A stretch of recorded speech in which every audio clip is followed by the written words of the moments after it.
Ai, nagize uburwayi bwinshi cyane. Karibu.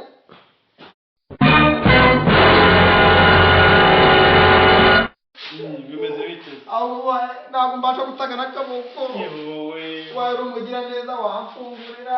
None si uko ko wabaye iki koko muvandi? Kubyara nabi biragatsindwa. N'ababyaye ariko maze nabagize uburwayi bwinshi cyane ku gasozi. Batarakugeraho baguhe n'igikoma cyo kunywa. Ndarwaye ibiheri dore n'umuvandimwe. Sha umva muvandi reka nkubwize ukuri n'ukuri kw'Imana. Njyewe nuko nta kintu mfite rwose ubu ngubu mba nkufunguriye n'ukuri rwose ndabona ko nawe wigorewe. None se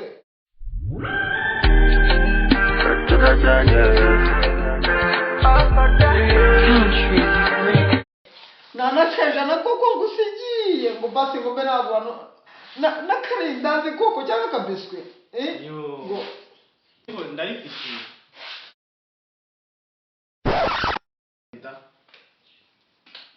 urayerekana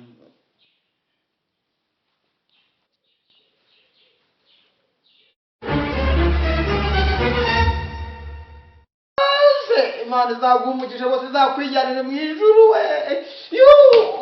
Naho ubundi muvandimwe.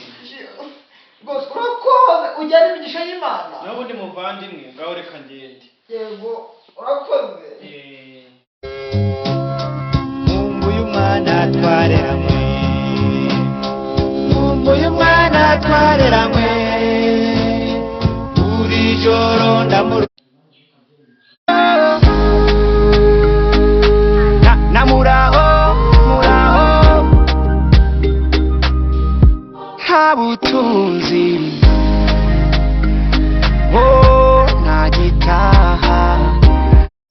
Uramuvandimwe rwose Imana izamujyanire mu ijuru abajyaneza gusa amaye akajana kamwabike nakagira indazi rwose Imana izamujyanire mu ijuru pe. Ni ukuri arakoze.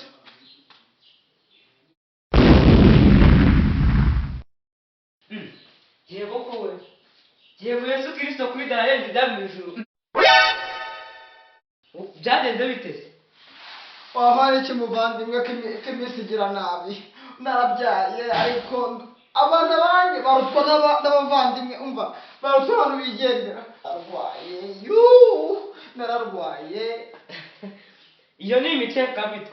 Reka ndaho nze muhururize. Oya uramuriza nagusabye ngiye mfite uburwayi bwanjye ntabwo ngiye kuvurura kureza abantu rwose uramenye muvandimwe ndekera nipfire.